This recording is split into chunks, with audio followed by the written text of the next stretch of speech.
neuromusculares es uno de los pilares también fundamentales de la anestesia general.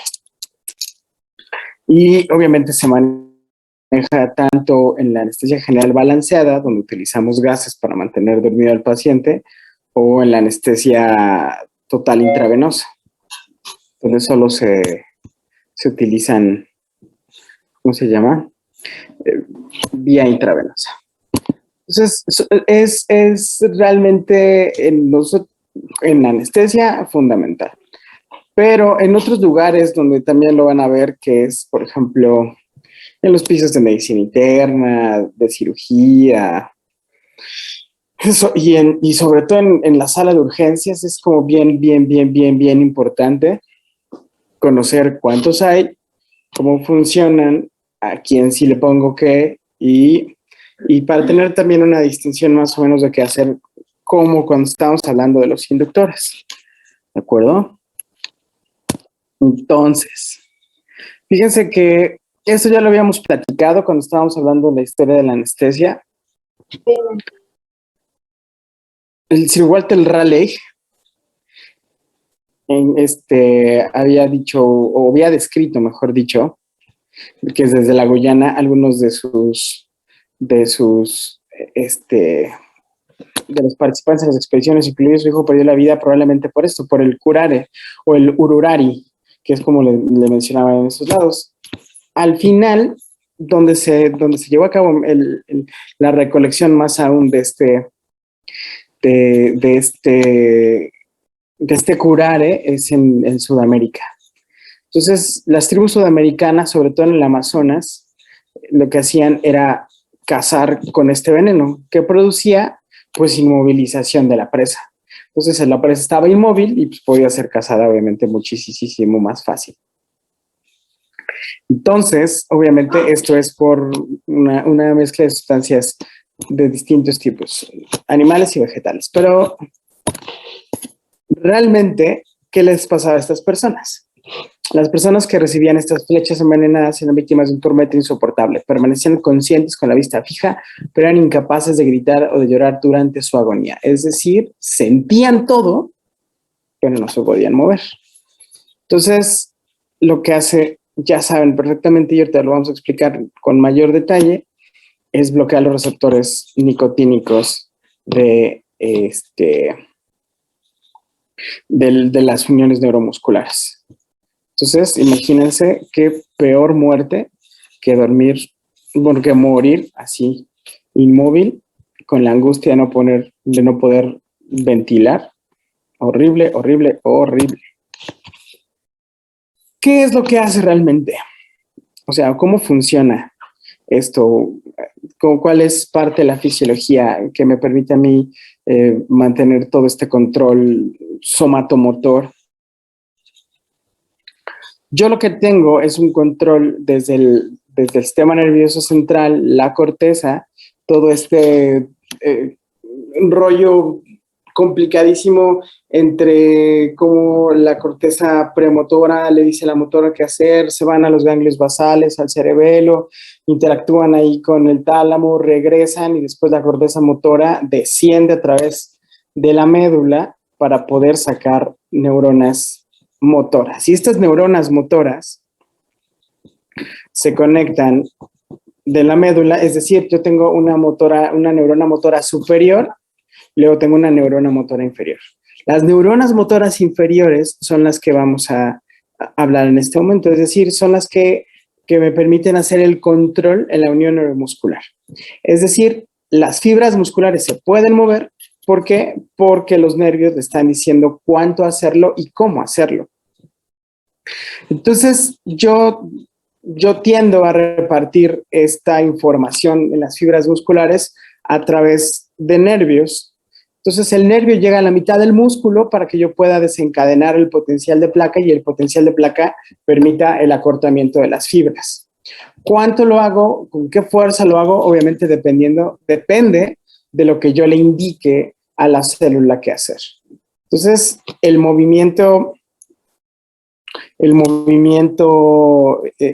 voluntario lo llevo a cabo con este sistema. Es decir, yo tengo aquí mi nervio mi neurona motora, ¿no? Que es una A alfa. Entonces, acuérdense que las neuronas motoras A alfa son unas neuronas súper rápidas, ¿sí? De esos de 120 metros sobre segundo, están mandando potenciales de acción. Yo tengo esto, es decir, la neurona motora superior le dice a la inferior, hey, tienes que activar un músculo. Entonces, ¿cómo lo hace? Recuerden que todo se hace por potenciales de acción. Eso es algo que estábamos explicando en la clase pasada. Entonces, el nervio produce, o mejor dicho, la membrana del nervio produce un potencial de acción y este potencial de acción lo que permite es la introducción de calcio y el calcio a su vez va a hacer la coordinación para yo liberar el neurotransmisor, que en este caso es la acetilcolina. Es decir, yo tengo una célula súper compleja que está teniendo chance de producir, almacenar en vesículas, liberar estas vesículas, su contenido que es la acetilcolina, y meter de nuevo los productos ya de degradación para seguir formándola. Acuérdense que la acetilcolina es producto viene de estos ciclos metabólicos donde se involucra acetil-CoA. Entonces, ¿qué pasa? ¿Qué pasa? Lo que sucede es que el potencial de acción produce la entrada de calcio. La entrada de calcio, a su vez, produce la liberación de acetilcolina. La acetilcolina, a su vez, va a pasar a la hendidura primaria. Y esta hendidura primaria yo voy a tener lo que son montañas y valles. Es decir, valles son los que están acá abajo y las montañas, picos y valles, perdón. Entonces, ¿qué sucede? Yo aquí tengo en los picos, voy a tener mis receptores nicotínicos. Y mis receptores nicotínicos son unas estructuras que permiten la adaptación de la acetilcolina para que estos a su vez produzcan o permitan la entrada de cationes, sobre todo calcio y sodio. Entonces, ¿qué logro con esto? Y esto es algo que quiero que quede bien claro para que ahorita que veamos sobre todo cómo se mide el nivel de relajación en un paciente, tiene que ver con esto. Es decir, yo lo que necesito es la acetilcolina para que los receptores nicotínicos permiten la entrada de cationes y esta entrada de cationes va a llevar a la célula de una electronegatividad a una zona menos eléctrica para que pueda empezar un potencial de acción. Este potencial de acción se dispara sobre el músculo y ese potencial corre y hace que se libere el calcio. Es decir, yo tengo primero potencial de acción, 2, entrada de calcio, 3, salida de acetilcolina, 4, la activación de los receptores nicotínicos, 5, la entrada de canales de sodio y el cambio de la polaridad de la membrana. Es decir, esta entrada de cationes permite algo que se llama potencial de placa o potencial receptor, potencial electrotónico. Cualquiera de esos nombres es válido. Entonces, lo que sucede es que yo cambio de menos 90 a menos 55 milivoltios. Y esos menos 55 milivoltios van a ser lo necesario para que el potencial de acción se produzca y se reparta. ¿Qué pasa al final como en un agregado? Yo necesito de acetilcolinesterasa para poder degradar la acetilcolina y que ya no siga teniendo incidencia sobre receptores nicotínicos. Entonces, el potencial de acción a su vez lo que va a hacer es liberar calcio para que el calcio produzca el acortamiento de las fibras. Acuérdense que el acortamiento de las fibras se da por esta razón. Si yo tengo calcio en la actina, yo voy a liberar los sitios activos y la miosina va a poder dar el golpe de poder. Entonces, esto yo lo estoy controlando a través de qué tantos potenciales de acción estoy realizando. Entonces, ¿dónde trabaja, a qué nivel trabaja el receptor nicotínico? Pues el receptor nicotínico trabaja aquí. Perdón, los relajantes neuromusculares. ¿Dónde trabajan los relajantes neuromusculares? Trabajan realmente aquí a nivel de los receptores nicotínicos. Es decir, si yo bloqueo los receptores nicotínicos, yo no permito el potencial de placa, y si no tengo potencial de placa, no tengo potencial de acción, y si no tengo potencial de acción, no tengo liberación de calcio, y si no tengo liberación de calcio, yo no tengo acortamiento de mi sarcómera. Entonces, esto es bien importante. ¿Por qué? Porque, por ejemplo, esto es algo que yo estábamos diciendo en un principio. El potencial de acción viaja aquí en la membrana, se da cuenta los canales de calcio voltaje dependientes, que son aquí, ¿ya vieron? Estos canales voltaje dependientes permiten la entrada de calcio y la acetilcolina está agrupada en vesículas. Estas vesículas tienen varios componentes y estos componentes van a ser fundamentales para que se puedan fusionar con la membrana del botón presináptico.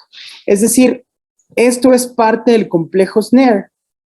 La sinaptofisina, sinapsina, sinaptobrevina, sinaptotacmina, estos son realmente los componentes de fusión con la membrana para poder hacer la exocitosis de mi acetilcolina.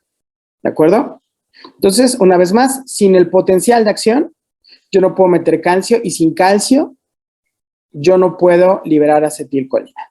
¿Esto por qué hago tanto hincapié en esto? Porque las formas que yo tengo de monitorización de la relajación neuromuscular incluyen aparatos que me permiten estimular el nervio para la liberación de acetilcolina. Es decir, yo tengo aparatos como el tren de 4, como algunos otros, que me permiten aquí que yo le dé toques al nervio, simulando un potencial de acción y que se libere la acetilcolina.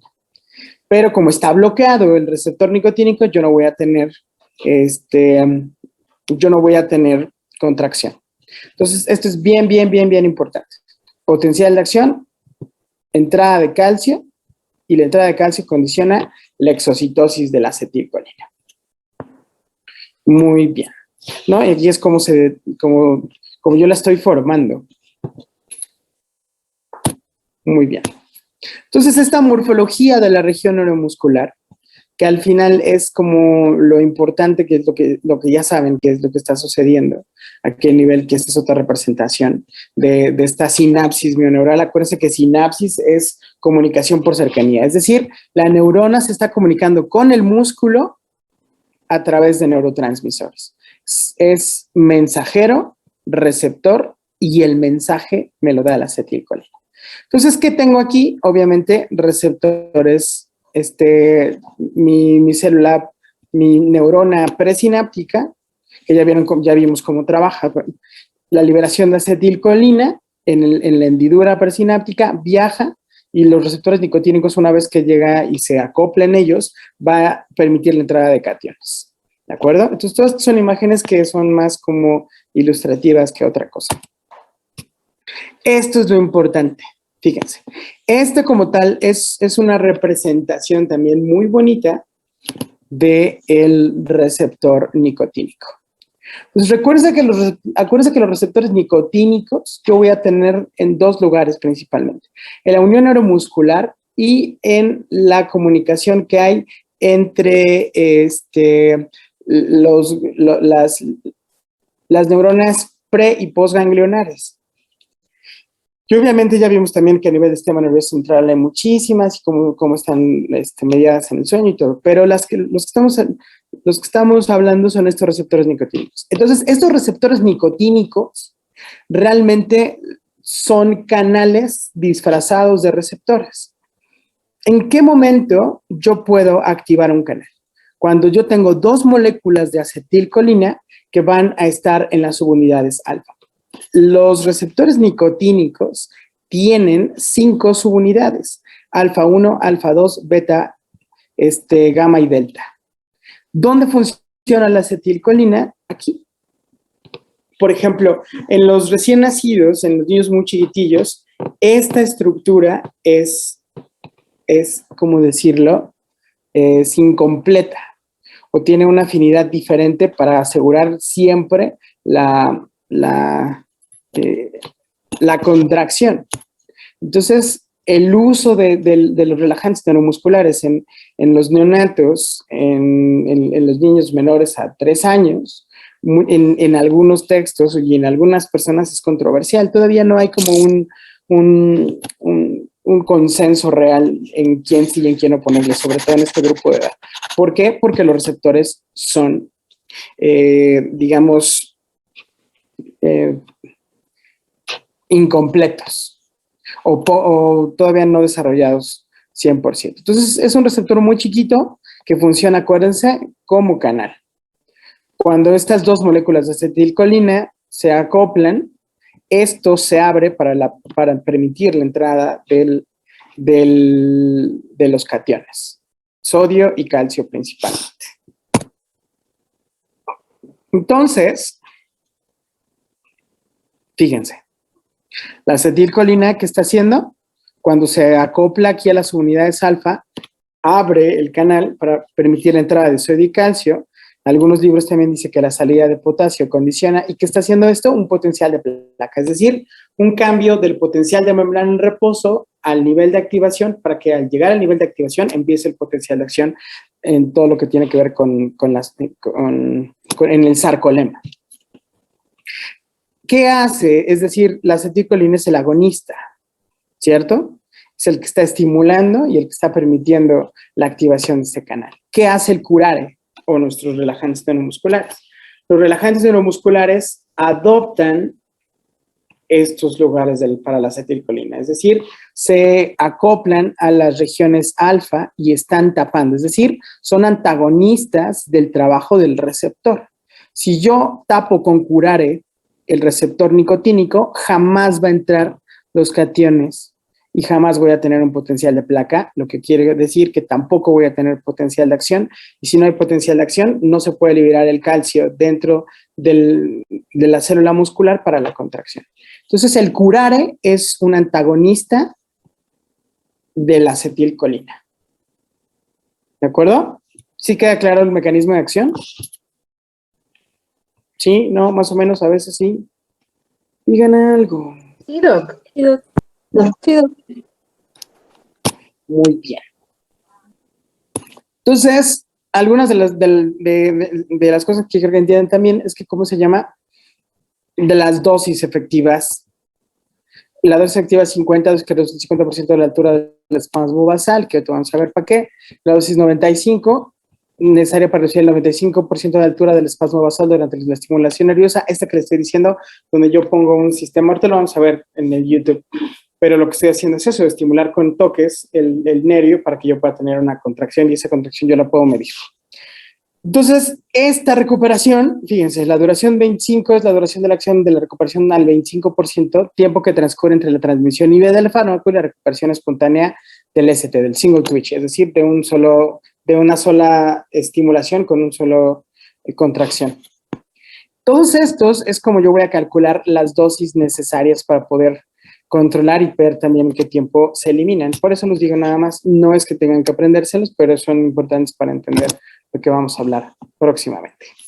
¿Cuánto es la duración total de la acción? Pues el tiempo que transcurre entre la administración del fármaco y la recuperación espontánea al cociente de 0.9 en el tren de 4. Es decir, yo, como la única forma real que tengo de saber qué tan bien están tomados o cuánto están tomados de los receptores nicotínicos, tiene que ser en relación a una prueba objetiva. Entonces, antes de que yo ponga el medicamento, hago una correlación de tren de 4, es decir, pongo los electrodos en el nervio uneal y de repente el aparato hace una estimulación. Y esta estimulación la convierte en un porcentaje, ¿no? O en un cociente del 100%. Cuando el paciente está relajado, esta relación o este cociente desaparece. Pues un paciente que está totalmente relajado tiene un cociente de 0. ¿Qué pasa en qué momento yo sé que el paciente ya no tiene una acción adecuada? Cuando este cociente llega a 0.9. Y esta relación es una relación de seguridad, porque es la única forma que yo tengo de saber que el paciente es seguro de extubar. ¿Por qué? Porque lo que significa realmente este cociente es que yo tengo más del 50% de los receptores nicotínicos libres, ¿sí? Si yo tuviera 0.89, yo tengo más del 50% de los receptores ocupados. ¿Sí se entiende? Entonces, este es el único parámetro real. El inicio de acción es cuánto tiempo transcurre su administración. Obviamente va a depender del tipo de fármaco y de la dosis que yo utilice para tener este inicio de acción. Ahí hay algunos fármacos que tardan 1 minuto, ¿no? Succinilcolina, rocuronio, si yo puedo, es más, yo puedo hacerlo también con algunos otros medicamentos, pero tengo que aumentar la dosis, así como habíamos visto, para que esto sea más rápido, es decir, tener más medicamento más rápido disponible para su acción. Por ejemplo, este es el primero y realmente hay una división muy sencilla con respecto a los relajantes neuromusculares. Yo tengo dos tipos, despolarizantes y no despolarizantes. ¿Qué quiere decir esto? Que la succinilcolina, cloruro de succemetonio, el oxicolín, es decir, succinilcolina, succemetonio, oxicolín, o cloruro de succemetonio es lo mismo. Lo que produce este fármaco realmente es una despolarización de la placa. Entonces los pacientes hacen espasmos musculares y se mueven de cierta forma los pacientes mientras se está relajando. Pero una vez que el paciente deja de tener estos temblores finos, el paciente queda totalmente,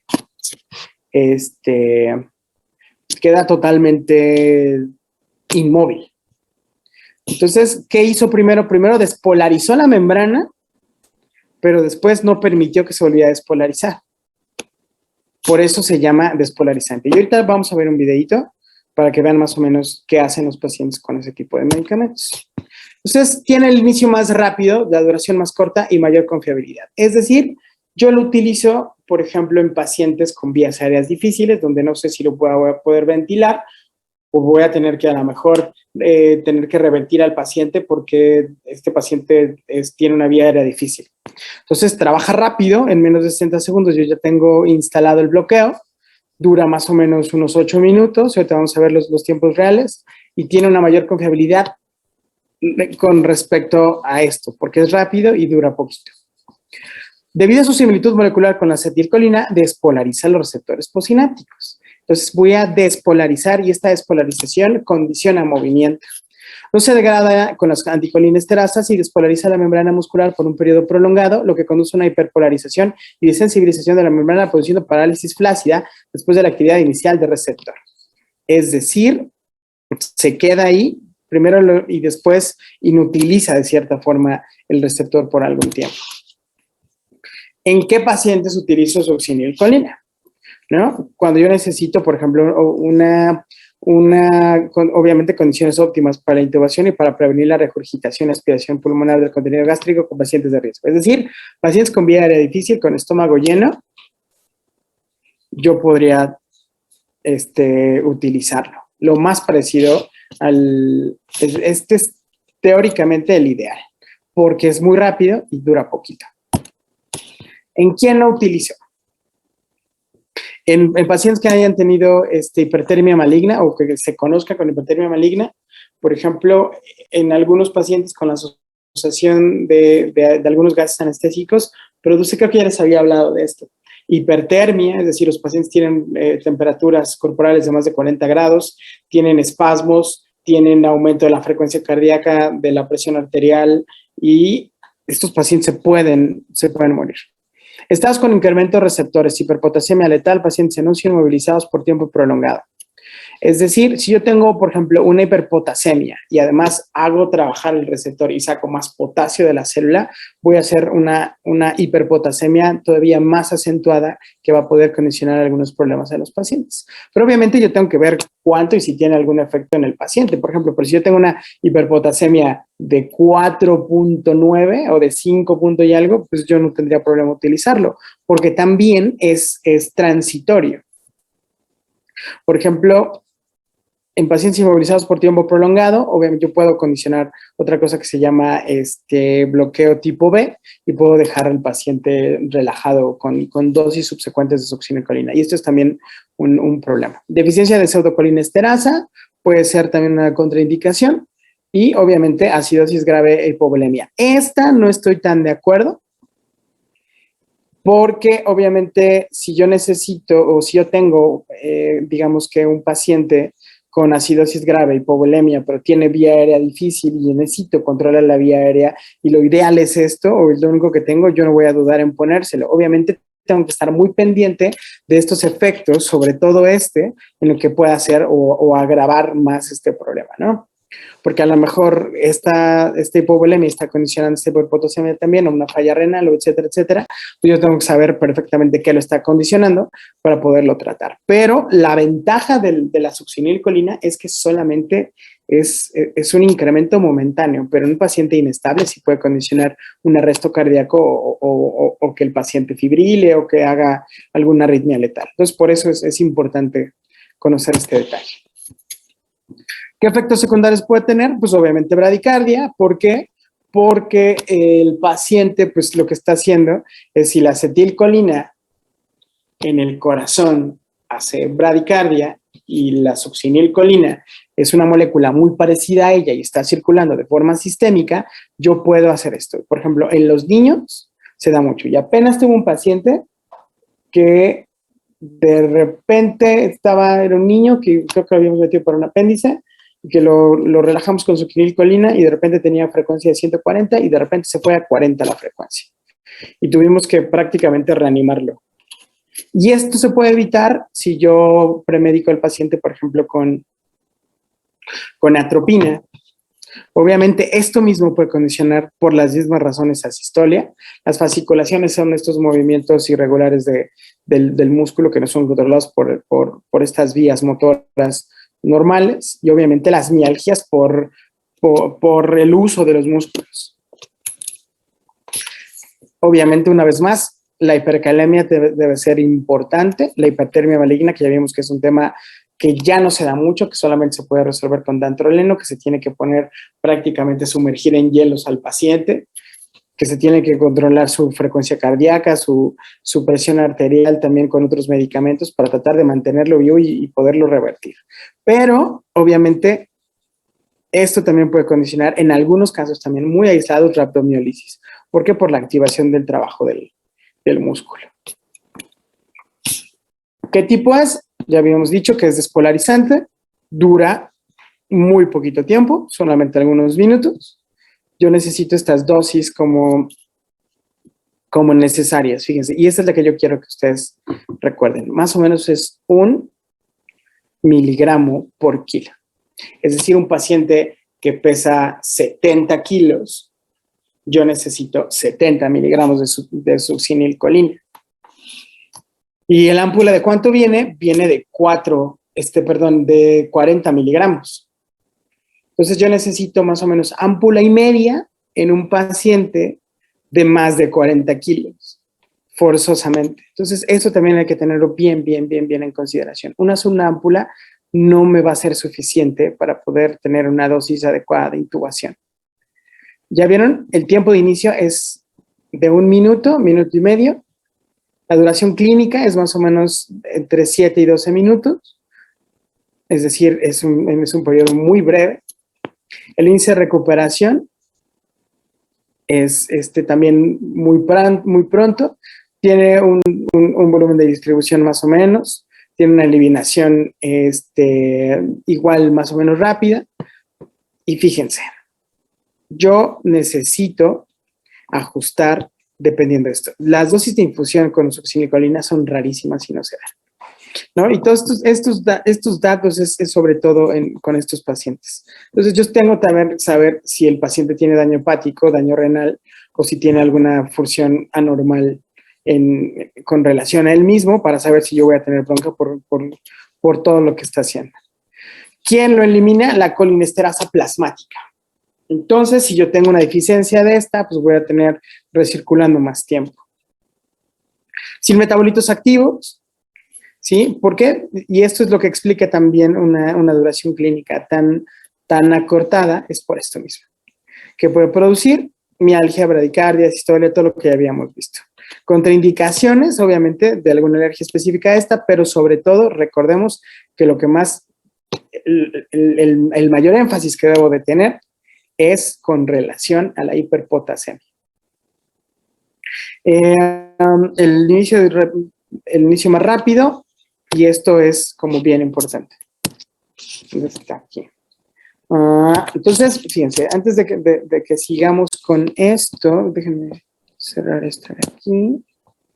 Déjenme dejar de compartir por acá y ahora déjenme compartir. Vamos a buscar, porque yo lo que quiero que vean es el efecto. Colina. Vamos a ver, encontramos aquí. Luz del Carmen pregunta: ¿a todos los pacientes se les premedica con atropina o quien está indicado? Fíjate que este efecto de la succinilcolina, este efecto sobre todo tan grave de la bradicardia, es más en niños. Entonces, en un paciente adulto sano, pues realmente es muy raro la vez que nosotros premedicamos con acetilcolina para poder hacer esto. Pero en los niños, sí, la indicación es que casi en todos ellos podamos realmente premedicarlos con atropina. Eso es bien, bien importante. Yo lo que quiero es que vean un paciente succinil.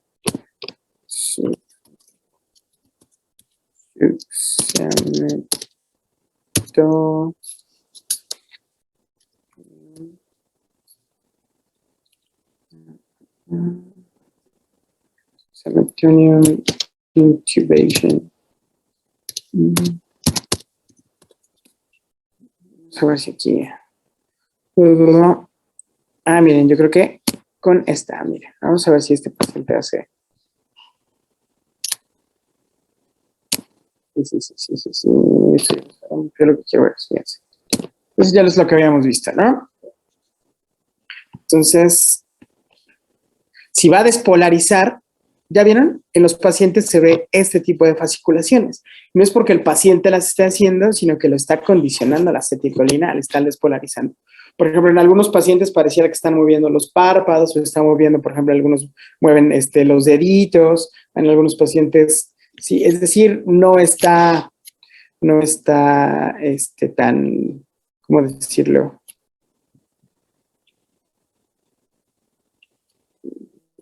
Yo lo que diría es que vean las fasciculaciones, pero a ver si podemos encontrar aquí una intubación por succinilcolina, Chetmin, succinilcolina for intubations. Déjame ver si aquí hay, como los que hemos visto, atropine, depolarizing blockers, pressure without ventilation. Is explanation. Miren.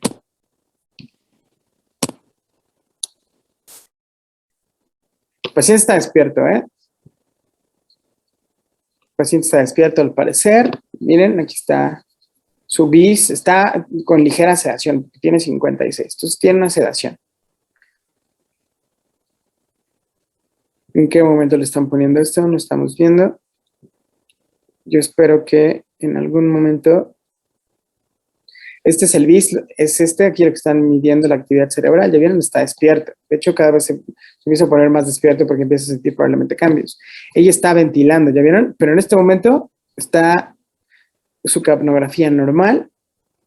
¿Ya vieron?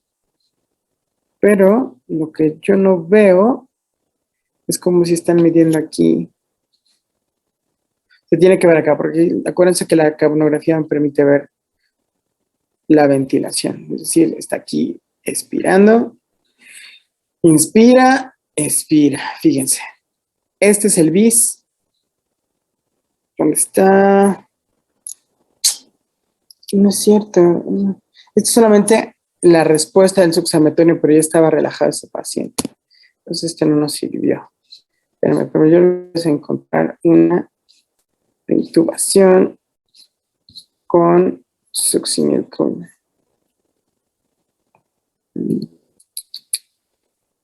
Vamos a ver. ¿Cuál es por eso es que no?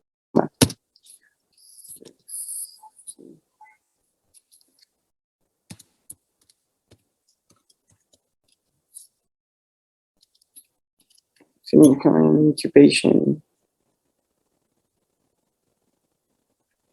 Espérenme. Es que realmente sí quisiera que lo vieran, no por otra cosa. Need to safely perform.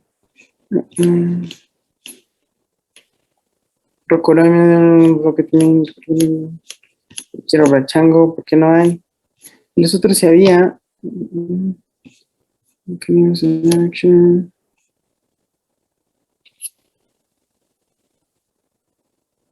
A ver. No, pues este no dice nada, no me está echando el chavo, por eso nada más tiene 11 vistas.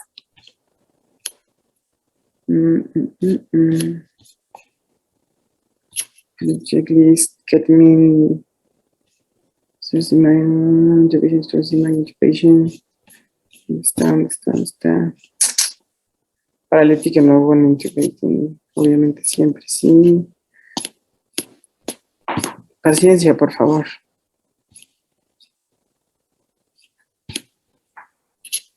Yo pensaba que íbamos a encontrar más de estos, pero solamente vimos ese.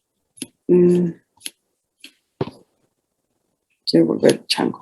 No quiero ver ninguno de maniquíes.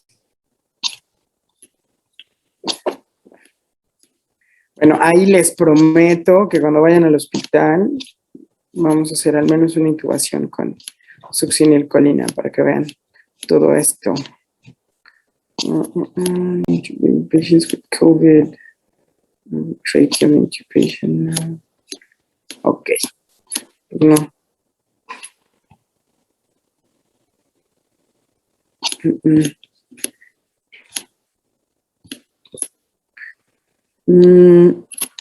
No, ya. Me rindo. Regresemos a esto que estamos acá. Vale. Entonces, esto es de los despolarizantes. El único despolarizante realmente es ese. El no despolarizante son todos los demás relajantes neuromusculares. Entonces, obviamente compiten por la acetilcolina, pero no la activan. Eso es lo que pasa. Es decir, lo que hacía la acetilcolina era llegar, activar y quedarse aquí y no permitir que llegara la acetilcolina, lo que permitía que no hubiera movimiento después. Pero, fíjense, tiene cambios en estructura química y en la duración de su actividad, por lo mismo. Yo tengo dos clasificaciones como muy sencillas.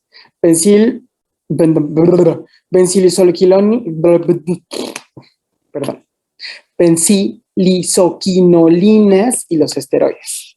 Entonces, estos dos como grandes apartados son los que se van a dividir dependiendo sobre todo de su metabolismo. ¿Por qué? Porque los dos actúan como relajantes no despolarizantes. Tienen algunos tiempos similares y características también, pero su estructura química y su farmacocinética es la que va a diferenciarlos. Entonces, obviamente yo puedo dividirlos también en tiempos por su acción o por su actividad. Es decir, unos que actúan de forma corta, intermedia o prolongada. Pero siempre va a ser más que la succinilcolina. Eso es lo que quiero que entiendan.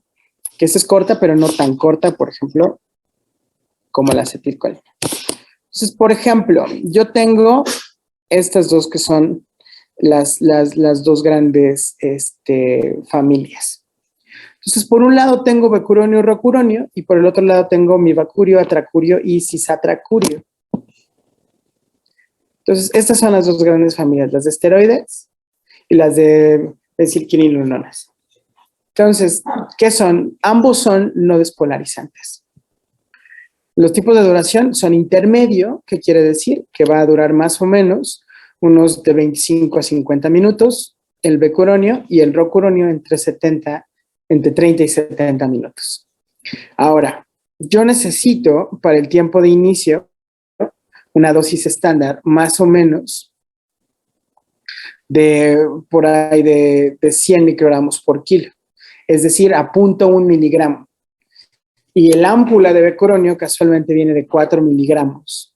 Y generalmente el becuronio se tiene que preparar porque viene en una solución, no viene en una solución, sino viene en una presentación sólida o en polvo y se tiene que poner con agua inyectable, se tiene que mezclar para poder cargar estos 4 miligramos. Entonces yo voy a necesitar, si estoy diciendo 100 microgramos por kilo en un paciente de 70 kilos, voy a necesitar al menos 7 miligramos. Y si el ámpula viene de 4 miligramos, necesito igual ámpula y media. Y ese es un error bien común, porque generalmente en FIS, en medicina interna, en urgencias, pásale, ¿cuánto le paso de becuronio, doctor? Pues una ámpula.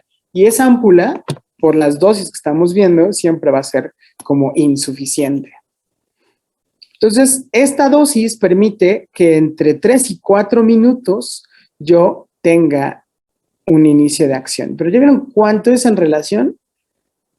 La succinilcolina en 1 minuto, prácticamente yo podía empezar a activarlo. Empezar a tener ya chance de poder intubar a mi paciente con 1 minuto. Pero aquí el becuronio necesita entre 3 y 4 minutos. Su duración clínica puede durar hasta 50 minutos. La recuperación también, estos datos de distribución, que no voy a hablar de ellos porque en este momento no es relevante, pero fíjense. ¿Quién me la elimina? Renal en un 10 al 50%, pero hepática entre el 30 y el 50%. Es decir, yo necesito tener hígado y riñón con una función adecuada para poder ser eliminado.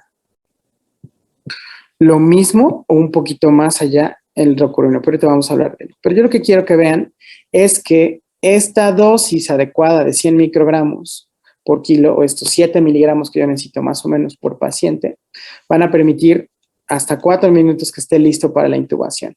Y más o menos va a durar 50 minutos. Y después de estos 50 minutos va a empezar a caer o va a tener una vida de eliminación, más o menos. Entonces, esto es bien importante. Y este metabolito, sobre todo el 3-de-acetilbecuronio, es como peligrosón porque puede dar recurarización. Es decir, el paciente, aunque ya lo eliminó teóricamente, puede recircular y tener problemas de relajación residual. Entonces, esto es bien importante. Ahora, el otro que es su primo es el rocuronio y es el que prácticamente es el que utilizamos con mayor frecuencia también.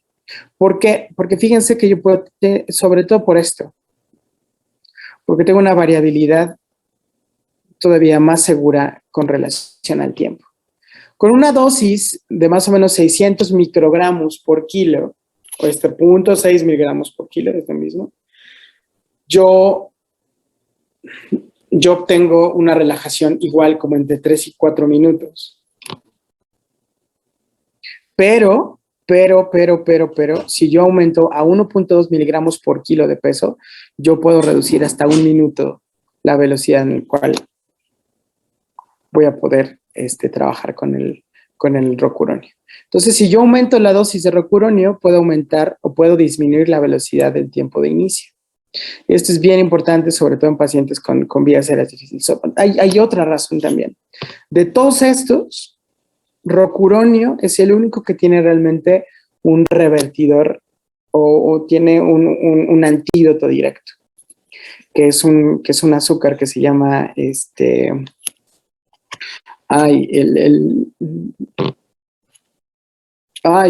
¿cómo se llama? Se llama,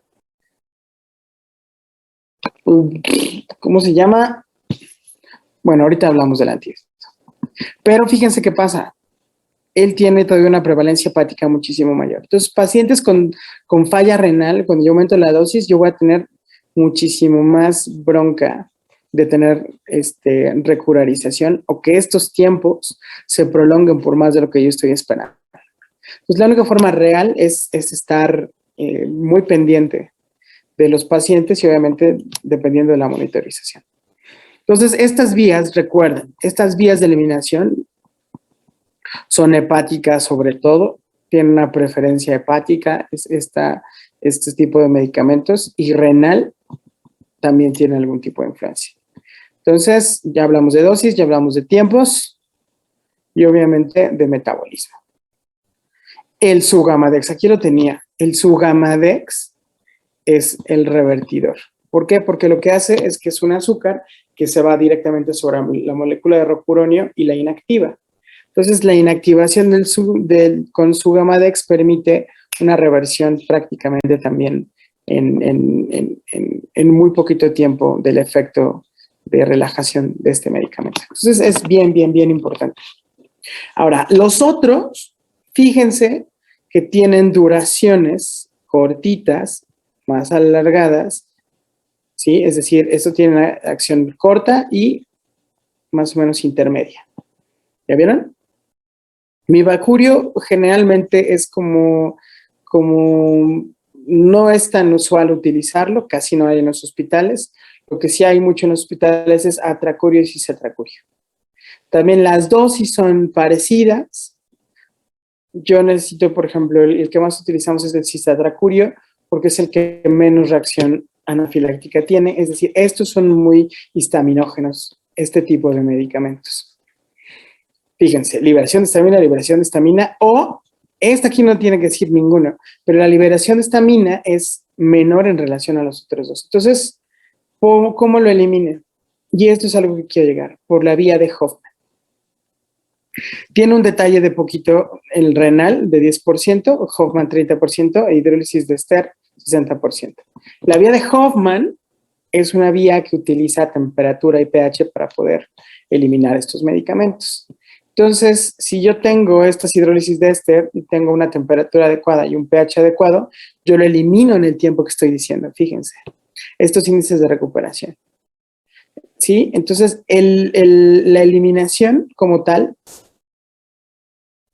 se lleva a cabo si yo tengo esto. Es decir, esta duración que tengo aquí va a depender si yo tengo las condiciones adecuadas para su eliminación. Sobre todo por esta vía de Hoffman que les digo que trabaja con pH y con temperatura, son los que me va a ayudar a eliminarlo sobre todo. Entonces, yo tengo aquí un arsenal muy grande. Por ejemplo, ¿yo en quién utilizaría cisatracurio? Probablemente en un paciente hepatópata. ¿Ya vieron? El paciente hepatópata, yo no le pondría probablemente rocuronio, pero sí le pondría cisatracurio. O, por ejemplo, un paciente renal, igual en quien sí utilizaría, probablemente rocuronio sí lo utilizaría en el renal, o mejor aún, cisatracurio también. ¿Qué tal si tiene un paciente un síndrome hepatorrenal? ¿Sabes qué? No me meto con esto, si prefiero igual, cisa. Obviamente cuidando estos detalles, ¿no? Si libera o no histamina o si puede comprometer o no a que existan estos cambios súbitos y que pueden comprometer a mi paciente. ¿Y qué más? Pacientes con inestabilidad hemodinámica por la liberación de histamina. Esto ya lo habíamos platicado. Si yo tengo un paciente que está chocado y además le pongo un medicamento que libera histamina, pues voy a lograr que esa histamina vasodilate más al paciente y lo complique más aún. ¿De acuerdo? Entonces, esta es la clasificación. Los anticolinesterásicos como tal, este no es un anticolinesterásico, este sí lo es. Lo que hace la alostigmina es eliminar la anticolinesterasa.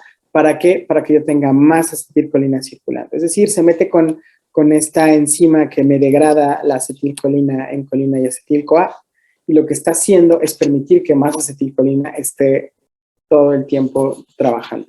Entonces, esto realmente ya no se utiliza o ya no se va a utilizar porque la mortalidad asociada o las complicaciones asociadas al uso de anostigmina, sobre todo en los últimos 5 años, la evidencia ha demostrado que realmente es peligroso. Es peligroso. El que está en mucho auge es revertir rocuronio con Sugamadex. Entonces, este azúcar es esto, lo que hace es eso, inactivar el relajante neuromuscular. Entonces, yo lo que quiero es enseñarles. ¿Alguna pregunta con esto? Esos son los principales y los que quiero que conozcan. Esos 5. Succinilcolina, becuronio, rocuronio, atracurio y cisatracurio. Y si lo puedo resumir a 4, solamente succinilcolina, becuronio, rocuronio y cisatracurio. Aquí. Train of 4. Train of 4, Stygia.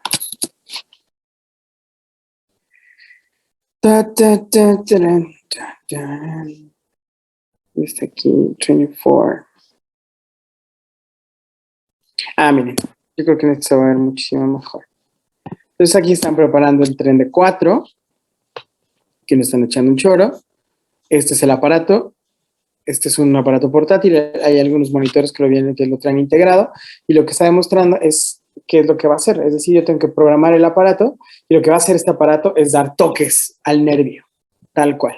Entonces, lo que yo necesito es esto, que es un acelerómetro que va conectado al aparato y va conectado al paciente. Entonces, lo que hago es buscar el nervio uneal, es decir, para que yo pueda hacer la pinza. Y lo que estoy haciendo finalmente es poner estos parches aquí. Lo que hacen estos parches es esperar la información del aparato para poder, digamos, que controlar los movimientos de forma adecuada. Entonces, fíjense, yo para monitorizar esto, lo que hago es colocar los cablecitos y al final el acelerómetro para medir realmente la fuerza con la que está siendo comprimido es decir, la fuerza de la contracción mediado por la intensidad del aparato. Entonces, como tal es el acelerómetro. Entonces, ahorita aquí le falta un cable que va a conectar al acelerómetro para poder ser medido.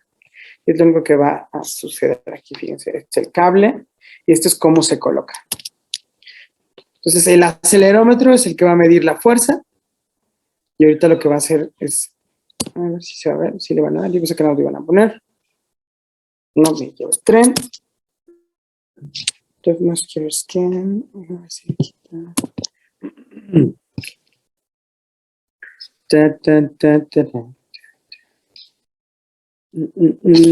Ulnar nerve. Déjame ver. 24 instructional video. Esto es lo mismo. A ver si en este se ve un poquito mejor. Entonces, pero no sé si se va a poner. No, este no es un tren de 4 como tal porque no tiene la pantalla. Solamente va a estimular el nervio uneal. Aquí está. Pues ya vieron cómo lo puso, ¿cierto? Entonces, este es el acelerómetro y este es el coeficiente. Es decir, compara la intensidad de contracción son 4 estímulos y lo que hace es comparar el primer estímulo con el cuarto en relación al tiempo. Y esto va a permitir hacer una escala o este top radio que habíamos dicho que lo esperado para que el paciente no esté relajado es de 0.9. ¿De acuerdo?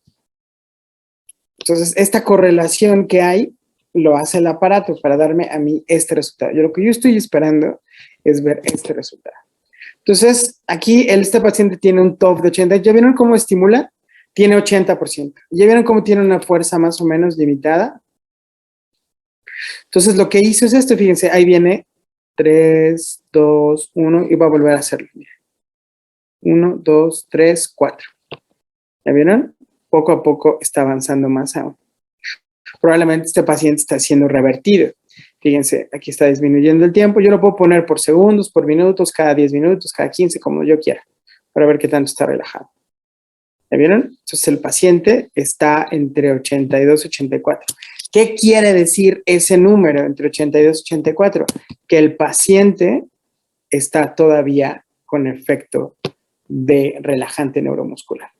En algunos casos, por ejemplo, cuando yo tengo TOPS de más de 30, hay algunos pacientes que activan diafragma y que pueden ventilar por ellos mismos. Pero esto no significa que el paciente sea extubado de una forma segura.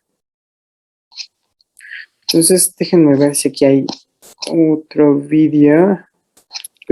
Un perro. No quiero verlo en un perro, gracias, me voy a estresar mucho. ¿Dónde está aquí? Este es prácticamente... no. Espérenme. Déjenme buscar otro. Ya vamos a acabar. Fíjense. Creo que este se va a ver mejor. How to use stuff for intubation. Pues yo lo pongo antes de empezar a utilizar los medicamentos, ¿no? Entonces, yo lo que estoy haciendo es esto. Fíjense, este dato de aquí, ¿qué quiere decir? Esto es lo que yo estoy encontrando en un paciente sin relajación. ¿Me vieron? Estoy estimulando el nervio uneal. Lo que está haciendo es, este es otro aparato, pero es el mismo efecto. ¿De acuerdo? Entonces lo que está haciendo es, fíjense, yo ya tengo aquí un dato basal, es decir, sin medicamento. ¿Ya vieron? Sin medicamento, ¿cómo se movió? Sin ningún problema. Pero ¿qué pasa cuando yo aplico mis relajantes neuromusculares? Yo estoy aplicando y fíjense qué va a pasar. Fíjense, 3, 2, 1, taca, taca, taca. Y empieza a disminuir. ¿Ya vieron? Depende del tipo de medicamento que yo le puse, va a ser la velocidad y va a ser la dosis, ¿cierto? Entonces, ¿qué está pasando? Fíjense, 30 segundos. ¿Ya vieron en cuánto está? Sigue bajando la intensidad. ¿Ya vieron cómo los movimientos son distintos? ¿Por qué es eso? Yo sigo estimulándolo y va disminuyendo aquí. Ahora solamente, fíjense, esto que solamente es decir, el aparato estimuló 4 veces, pero de esas 4 veces solamente registró 2. Es lo que significa esto. ¿Esto qué quiere decir? Que el paciente ya tiene una relajación o ya está en condiciones adecuadas para la intubación. Este número de aquí arriba es la intensidad con la que yo le estoy dando la descarga, que son 42 miliamperes.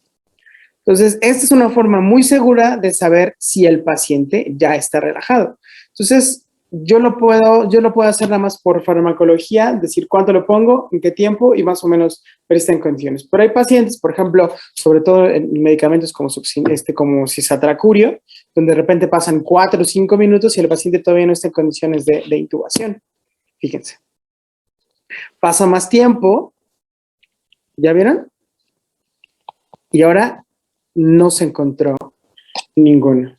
¿Esto qué quiere decir? Que el paciente está absolutamente relajado.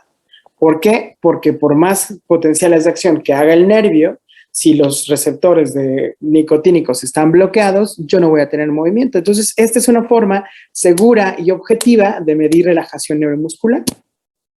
¿Ya vieron? Entonces, ¿qué rápido se hizo esto? Obviamente, ¿en qué tiempo hubo condiciones de intubación?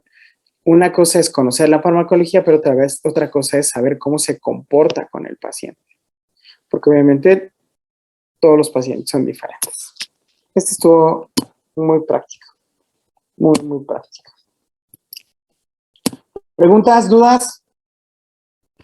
Sí, doctor, yo tengo una. Entonces, ¿se puede decir que el tren de 4 se utiliza de manera rutinaria a lo largo de toda la cirugía o solamente para intubación y extubación o casi no se usa? Fíjate que yo en mis pacientes sí lo utilizo, sobre todo para eso, para la intubación, y si es una cirugía prolongada y ese paciente va a necesitar dosis consecutivas de este medicamento, a lo mejor me voy a echar 5 horas y una dosis de rocuronio me dura 70 minutos, pues yo tengo que saber más o menos en qué momento lo tengo que aplicar. Y cómo lo sé, obviamente yo puedo hacer a lo mejor decir, cada 40 minutos te voy a poner X cantidad. Lo ideal siempre va a ser esto, porque es una forma objetiva de saber qué tan relajado está el paciente, que se aumentó, etcétera, etcétera. Lo ideal, Carmelita, es siempre tenerlo, siempre, porque es algo que realmente es, tú puedes teorizar muchas cosas, pero, por ejemplo, lo único recomendable, lo que recomiendan todas las guías, todas, es la monitorización. Entonces, no en todos los hospitales, es más, muy probablemente en todos los hospitales hay, pero no todos los anestesiólogos lo usan. ¿Por qué? Es decisión absolutamente de ellos. Pero lo ideal es siempre utilizarlo en todas las cirugías que yo voy a relajar a un paciente. No hay más. ¿Sí? Sí, doctor. Otra pregunta. En los pacientes, por ejemplo, que están en cuidados intensivos y que están intubados, y se van a extubar, ¿también se utiliza para saber cuándo extubar o...? Fíjate que también debería ser es el mismo concepto, porque es el mismo medicamento, ¿sí?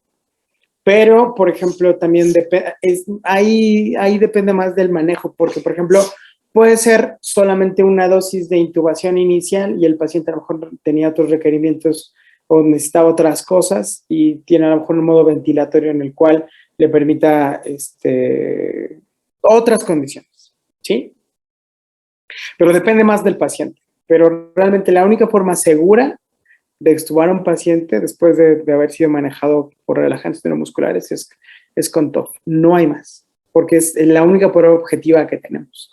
Si se hace así por clínica, por ejemplo, hace muchos años, los libros decía, bueno, hay que hacer maniobras, ¿no? Si el paciente puede mantener su cabeza erguida por más de 5 segundos, si podía hablar, si etcétera, etcétera, etcétera. Pero estas pruebas clínicas realmente se ha demostrado, la evidencia ha demostrado que son insuficientes y que son inseguras y que la única forma objetiva, real, segura de extubar a un paciente después de haber manejado relajantes neuromusculares es con tren de 4. No hay más. Entonces, es un tema controversial porque hay muchas formas de defenderlo, pero también no hay tanta gente que lo utilice. Es más, con mis propios anestesiólogos en el hospital, yo lo primero que me dicen cuando ya quiero extubar, les digo, oye, ajá, ¿y le mediste el tren de 4? No, doctor, no se lo puse, no se lo pedí, lo que quiera. Entonces también por eso es difícil. Es que no ventila bien. Bueno, la única forma de saber es así. Y es por esto que estamos platicando, ¿no? Y tiene que ver con su farmacodinamia y obviamente su farmacocinética. Pero sí, es un tema bien controversial en relación a la anestesia. Pero sí, los expertos dicen, como lo quieras, tren de 4. La evidencia dice, la única forma segura es tren de 4. Entonces, se arriesga mucho el anestesiólogo o el médico que está utilizando relajantes neuromusculares en hacer una extubación si no tienes todos estos parámetros de seguridad. Porque un paciente que de repente hace recurrerización, a lo mejor tiene todos efectos residuales de los hipnóticos y a lo mejor no se da cuenta y empieza a hacer dificultad respiratoria o puede hacer cualquier otra cosa y realmente darte un susto. Puede complicarse por todo lo demás. ¿De acuerdo? Sí, doctor, gracias. Bueno, ¿alguien más? ¿No? Bueno. Entonces ya vimos relajantes neuromusculares. Nos vemos el lunes. Yo creo que el lunes empiezo con opioides. ¿De acuerdo? Para que lean medicamentos opioides. ¿De acuerdo? De acuerdo, doctor. Muchas gracias, doctor. Sí, doctor, está bien. Gracias, doctor.